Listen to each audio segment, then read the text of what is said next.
Quando eu era ainda pequeno, minha mãe contava algumas histórias. Eu não sei se vocês já ouviram falar essa palavra mofino. Já ouviu falar?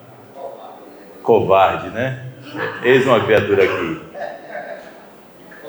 Minha mãe, nesse período de enchente, irmãos, quando garota tinha 12 anos de idade, descendo árvore no Rio de Contas, ela dizia assim: bora pro outro lado, com a irmã, bora. Pulava, nadava, vinha pro lado de cá brincar, ficava brincando, depois pulava e voltava pro lado de lá. Eu disse: meu Deus, não tinha coragem de ir ali e voltar. Ela atravessava. Então, mas tem uma fala que muita gente diz que, né, passou aquele rio muitas vezes, ou atravessou aquele rio muitas vezes. Mas, na verdade, todas as vezes que você atravessa aquele rio, é um novo rio que você está atravessando. Aquelas águas que você passou daquela vez, já não é mais. Todos os dias ele se muda. Então, todos os dias, se você atravessa naquele lugar, você atravessa em um novo rio, não no mesmo rio. E Hebreus capítulo 5, verso 11 ao 14...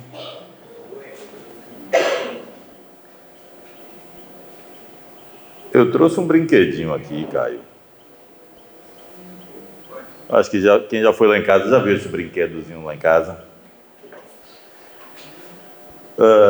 Hebreus 5, versículo 11 ao 14. Paulinho, que é o homem que gosta de ler aí.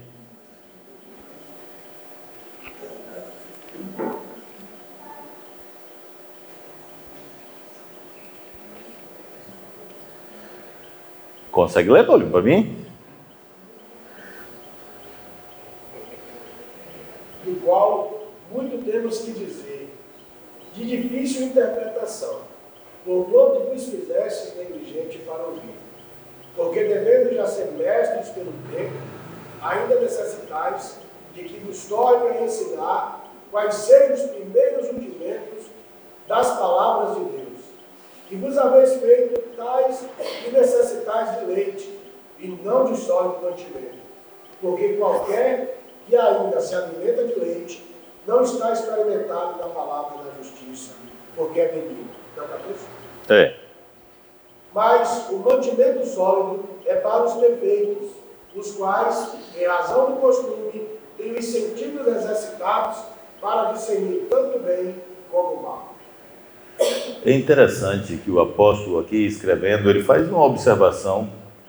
Ele primeiro diz que tem muitas coisas a dizer. E em seguida, após ele fazer essa afirmação, ele diz assim: mas que são difíceis de explicar. Era para aquele apóstolo que estava escrevendo ali algo complexo, difícil de explicar. Por que era difícil de explicar esse tema? E logo em seguida ele vai dizendo: porquanto vos tornastes tardios em ouvir. Ele diz assim: está difícil de explicar, porque nós ensinamos, vocês não aplicam, não praticam, então é difícil explicar por que isso acontece. E havia um dilema no coração do apóstolo, diz assim: eu não sei como explicar esse negócio, como é que a gente faz para explicar? Porque após o ensino viria automaticamente a prática, né? E pelo tempo decorrido, segundo o apóstolo, aquelas pessoas às quais foi referida essa carta aos hebreus eram para ser mestres. Então, em razão do tempo, muito tempo já de convertido, não estavam atendendo aquele tempo decorrido. Isso é, não estava vivendo dentro daquilo que já aprendeu, não aplicou. Eram coisas sabidas, eram coisas absorvidas, mas não eram coisas aplicadas.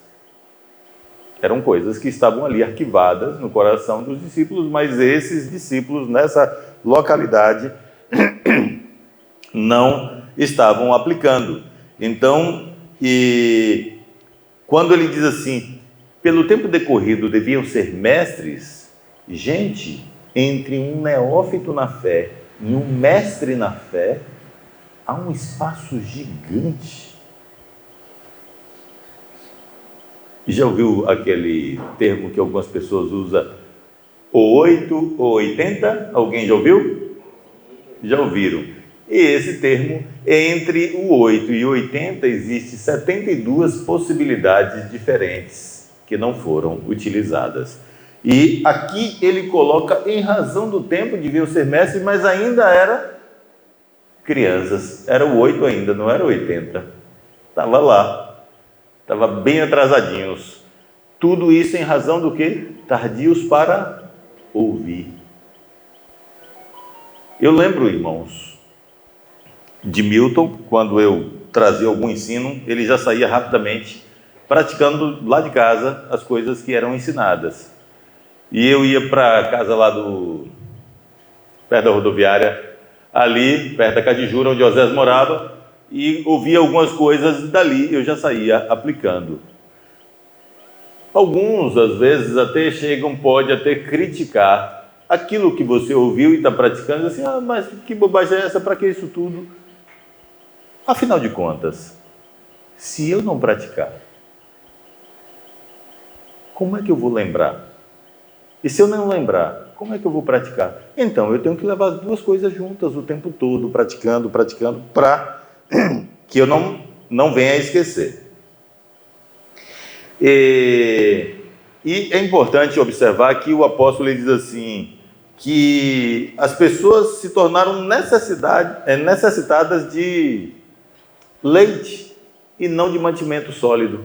Era uma coisa tão grave que nem a sopinha de verdura ainda estava tomando. O negócio era no leitinho mesmo, para garantir a vida, a sobrevivência daquele bebê.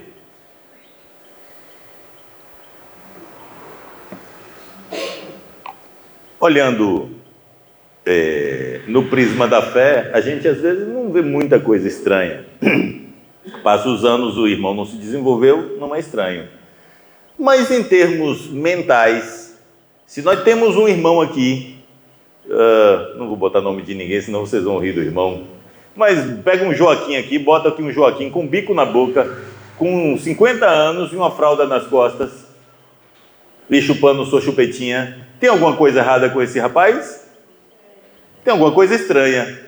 Ele tem muito tempo e ainda está com coisas de criança. Então, tem alguma deformidade, alguma deficiência ali naquela pessoa. Mas aqueles que comem alimento sólido, que se desenvolvem, né, eles estão fazendo assim porque chegou a um nível de aplicação daquilo que eles aprenderam por intensidade de viver todos os dias fazendo. É interessante, as faculdades exercitadas, discernir, perceber, notar. E quando agora iniciou aí a Copa do Mundo, né, esse negócio aí, eu sou fraco. Ontem eu fui lá para a casa de Paulinho torcer. Imagine eu torcendo, gente. Eu não estou nem aí. Não estou nem aí. É gol! Cadê Carol? Vai lá, Carol. Carol gritava, sacudia. Não, tá errado.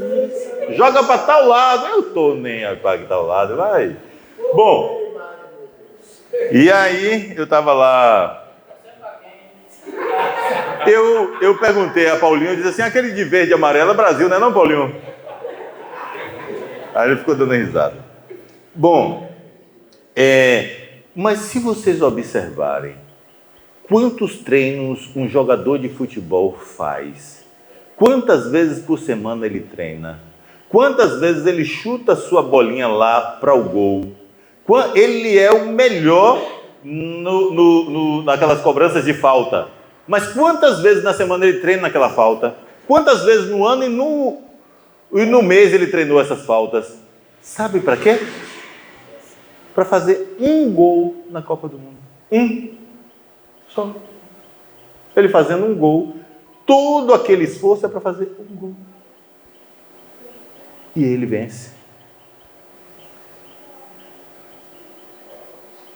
Eu lembro de uma irmã que veio reunir conosco há muitos anos atrás. O grupo caseiro ainda na casa de Marilene, lá na escolinha.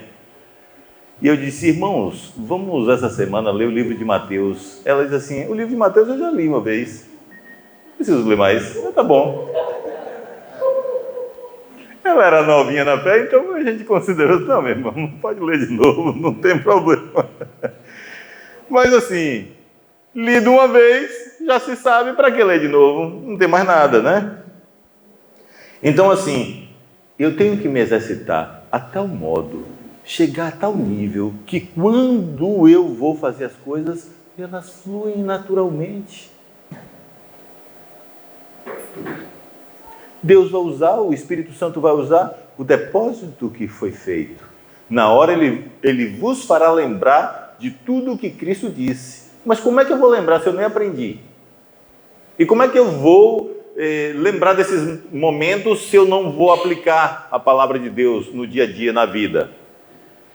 E é importante, irmãos, a gente estar atentos o que estamos fazendo com nossa vida. Não ficarmos, vamos dizer assim, ninguém me disse nada, ninguém me falou nada, então está tranquilo para mim, eu não estou incomodado. Tá tudo bem. O Zé não falou nada, o discipulador está tranquilo, já fui no encontro essa semana, está tudo bem. O que mudou em minha vida neste ano, irmãos? O que foi diferente? O que foi feito? O que mudou? Eu estou diferente no quê? O que as pessoas dizem que eu estou diferente? O que eu mudei?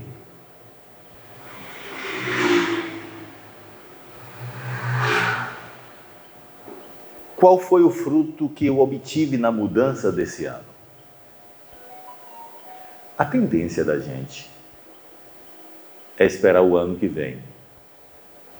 E havia uma vizinha na casa lá onde eu morava, quando solteiro, garoto ainda, tinha aqueles discos de vinil e ela botava bem alto as radiolas dela e tinha uma música lá. E foi feita uma catequese na minha cabeça, porque ela botava esse negócio direto.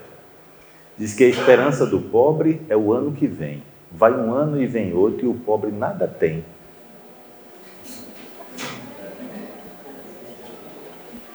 Aí fica esperando o ano que vem, você não faz nada nesse, vai esperar o ano que vem, fazer o quê? Você fez o quê nesse? E está fazendo o que agora? Para ser diferente o ano que vem.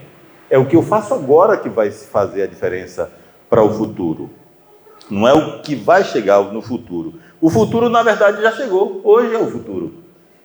Ontem é o passado. E amanhã vai ser futuro novamente. E quando você chegou na igreja, você chegou oco, vazio. Não tinha nada. Sem o Senhor. E depois você vai lá e se fechou para o mundo. Porque recebeu a vida do Senhor. Depois que se fecha para o mundo, o que acontece? Você vai lá e se desenvolve, cresce no Senhor, vai crescendo. Depois você fica quebrado, amassado, destruído.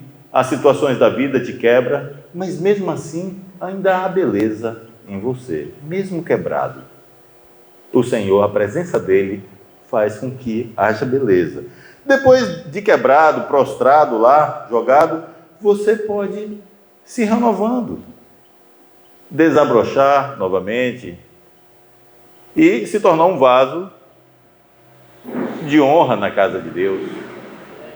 Então, a gente está aqui, irmãos, é um processo. Nós não somos estáticos. Eu nasci assim, eu cresci assim, vou ser sempre assim. Gabriela era assim, mas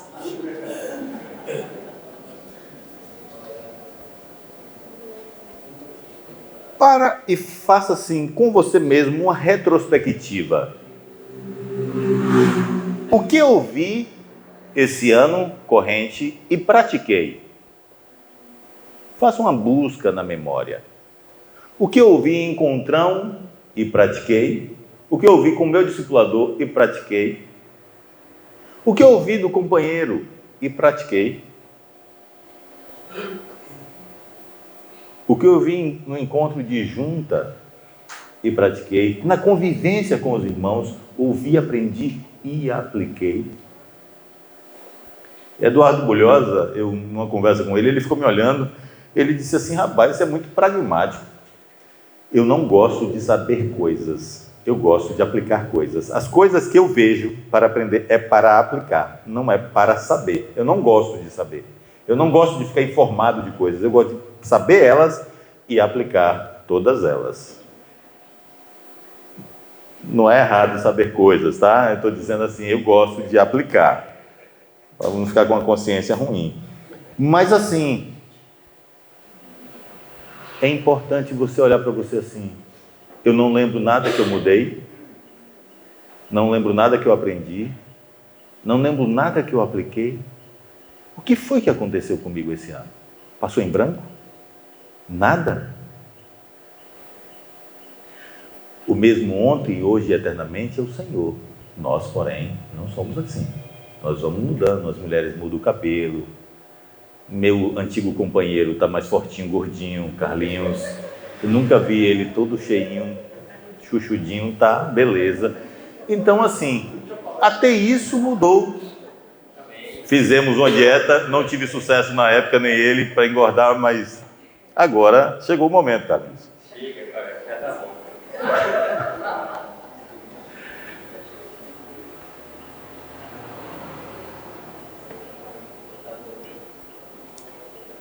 Esse ano se passou. A quem perdoei? Por quantos fui perdoado?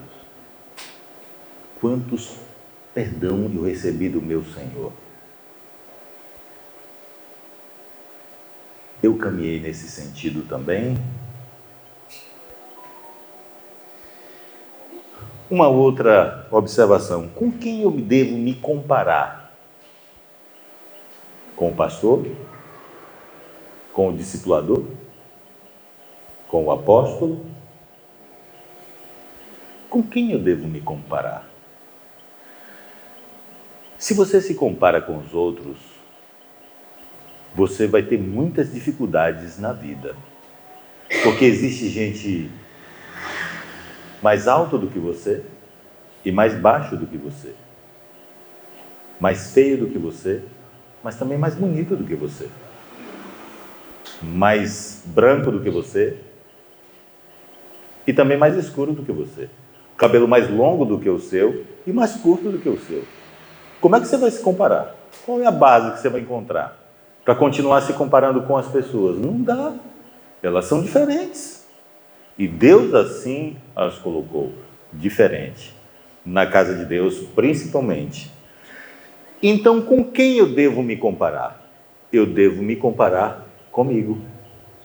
Quem era eu ontem? Quem era eu mês passado? Quem era Josué o ano passado? Quem era Josué 10 anos atrás? Eu até fico feliz. Quem foi? Foi lá na casa da minha irmã. Minha sobrinha diz assim: tio, o tempo passou, tu foi bonito, viu? Então, com uma palavra diz assim: tu era feinho, né? Eu sei que aqueles que sorriram passaram por esse problema, entendeu? Paulinho, nem olha para cá, viu? Não olhe para mim, viu, Paulinho? Então, gente, pegue aquelas fotos de 10, 20 anos atrás. Vê se não mudou alguma coisa, Zé. Mudou. Você olha as fotos, tem fotos assim, meu Deus do céu, que isso e tal. Você vai olhando e na época você se sentia, não é? E agora você vê que não era aquilo não, hein? Teve a fase que as irmãzinhas eu ficava no incômodo, irmãos, do encontro. Era grupo caseiro, encontro principalmente de solteiro, que as irmãs ficavam com o cabelinho assim. Eu não tenho cabelo, mas ficava ajeitando assim, ficava toda hora botando em cima do olho. Rapaz, que agonia, que trem é esse? Essa minha, não, é pro cacho, um negócio que, eu sei lá o que era, fazia, empurrava. Pô, graças a Deus aquela fase passou. Esse trem aí, ó. Bota aí, Lore, como é que era assim o negócio? Rapaz, isso me deixava por conta. Eu disse, que trem é esse? E passou. E se fizer hoje, fica estranho, não fica? Porque passou. Então, assim, com quem eu devo me comparar? Eu devo me comparar comigo. O que é que eu mudei? O que é que eu preciso mudar? E isso me faz crescer, um degrau após o outro. Porque senão, irmão, vai ser uma frustração. Eu vou me comparo com um irmão, eu não sei cantar, o irmão sabe cantar bem, eu vou ficar frustrado.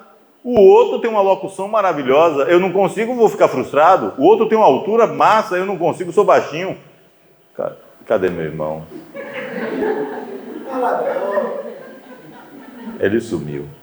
Ele estava frustrado e aborrecido, porque ele estava na casa de um irmão, estava na casa de Souza, e aí um outro irmão passou, tinha uma gaiola na parede assim, o irmão bateu o ombro assim, a gaiola saiu do lugar, ele passou por debaixo a cabeça, ele pulava e não batia, e ele ficou revoltado. Então, essa comparação, apesar de ser engraçado, aborrece. Você se compara com o outro é muito maior, o outro é muito menor, o outro tem uma fala bonita, o outro, e aí vai esse negócio, entendeu? Então, assim, não dá para você se comparar com o irmão, não dá para se comparar com as pessoas, você tem que se comparar com você. Essa fala sua aí, tenho compartilhado alguns dias com alguns irmãos, justamente sobre isso, de se comparar. E nós perdemos, ao longo dos anos, essa prática de se comparar consigo mesmo, e você não consegue ter um coração grato, porque você não vê o crescimento que você alcançou. Você olha para o momento, mas não olha para trás e diz assim: o que o Senhor acrescentou em minha vida ao longo desses anos, quem eu era, o que o Senhor me deu, como eu fui alcançado, e fazer essa comparação. Então, cria essa expectativa para o futuro, mas você analisa o que o Senhor já fez em nós, e aí a gente perde a gratidão, porque vive insatisfeito, porque não consegue se examinar e fazer isso que você está falando. Eu vou me comparar comigo mesmo, quem eu era 10 anos atrás, o que o Senhor acrescentou em mim. Qual a gratidão que tem no meu coração dessas coisas? Amém, Paulinho. É isso aí. Agora, uma outra observação. Para quem eu devo olhar? Eu devo olhar para os defeitos dos irmãos? Tem defeito nos irmãos, irmão? Tem deficiências? O pessoal fica calado assim, deve ser porque tem, né? Ou não, será? Será que tem dificuldades, falhas, erros entre os irmãos da nossa convivência?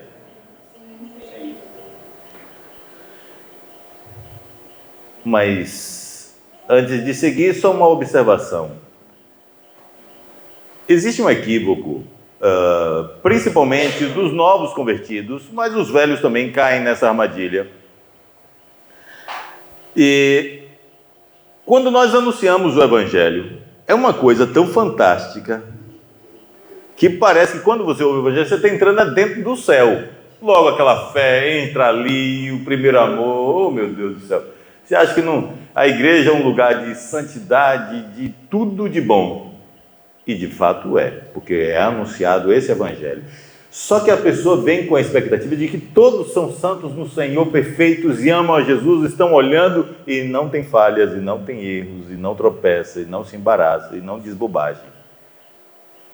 E quando começa a ver os irmãos, falam uma bobagem, dá uma tropeçada, dá uma errada, começa a dizer assim, mas não foi isso que eu ouvi, não era bem assim.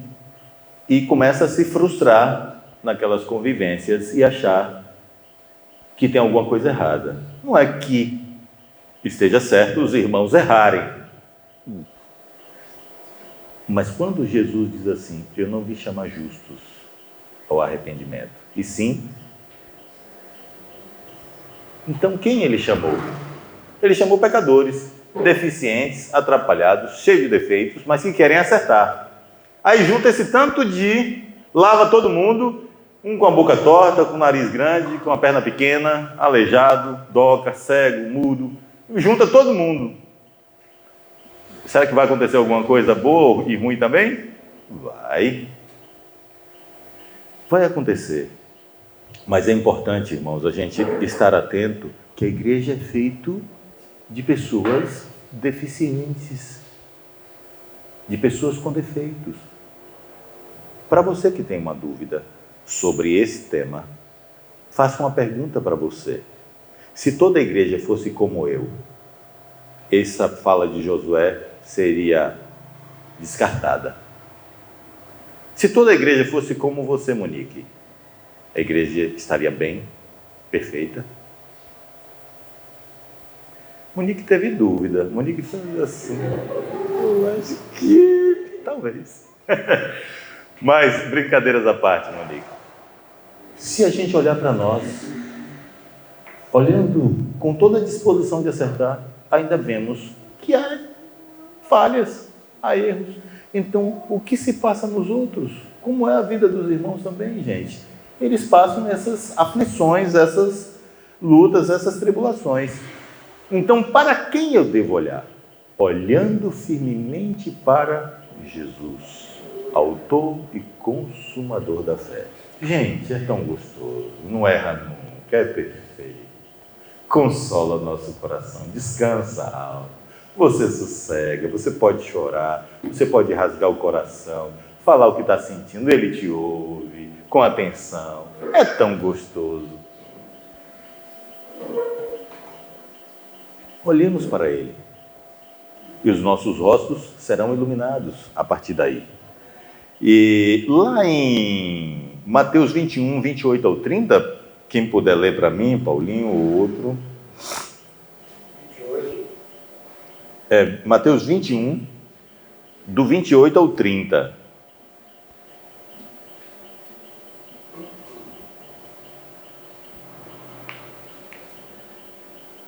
Mateus 28.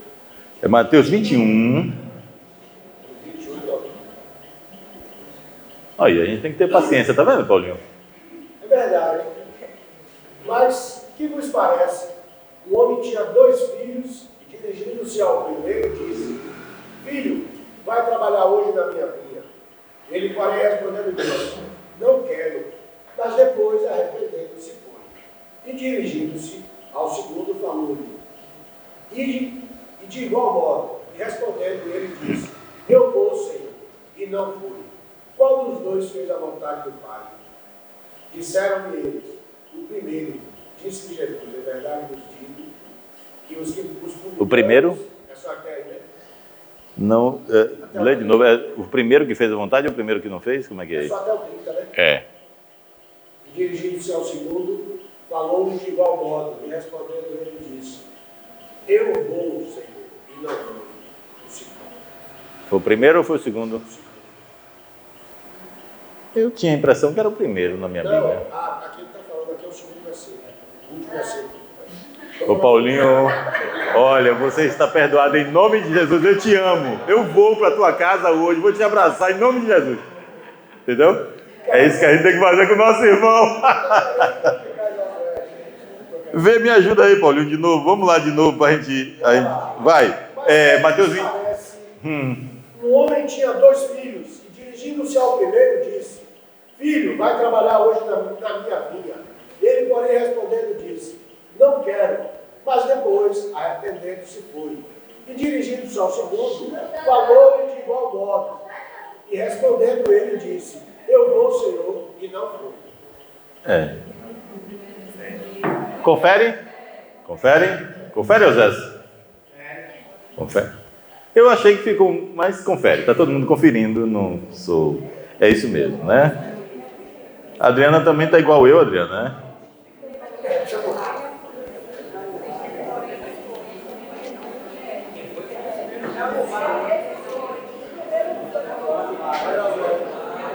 Isso é bom para poder criar aí no ar.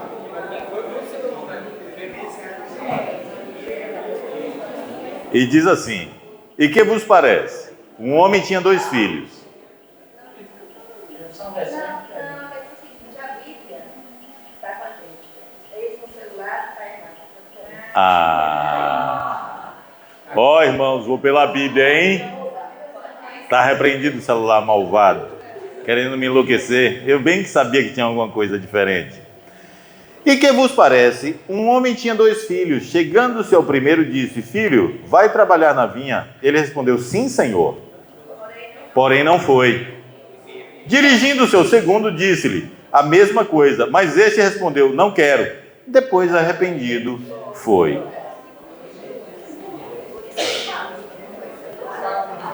Bom, nós vamos pela do papel aqui.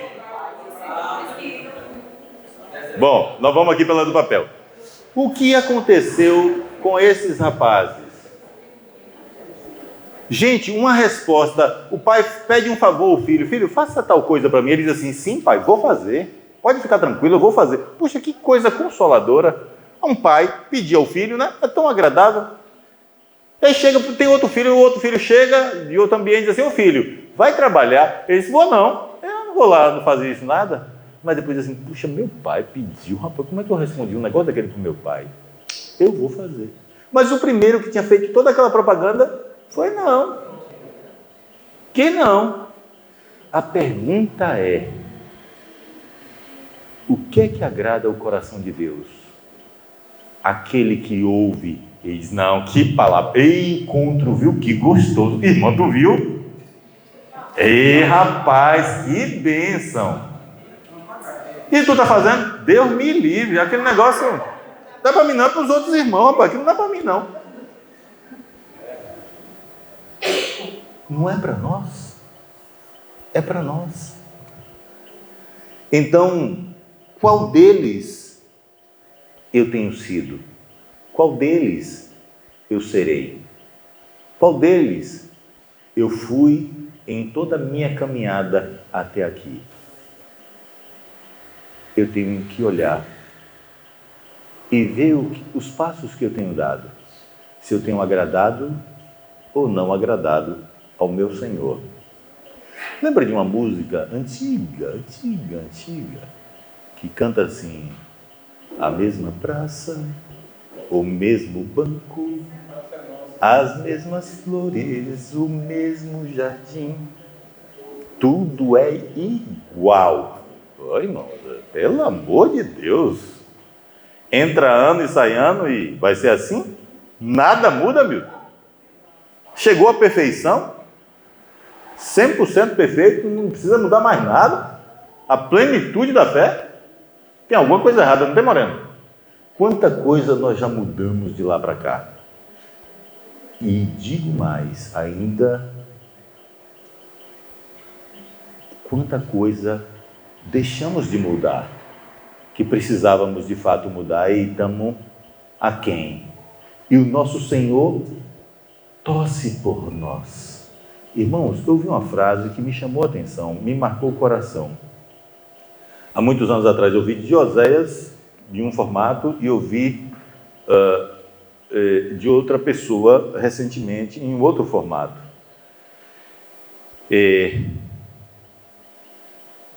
Deus é um Deus de amor, de paz, ele não está com um porrete, era o que Oséias usava, atrás da porta, esperando o filho chegar para bater.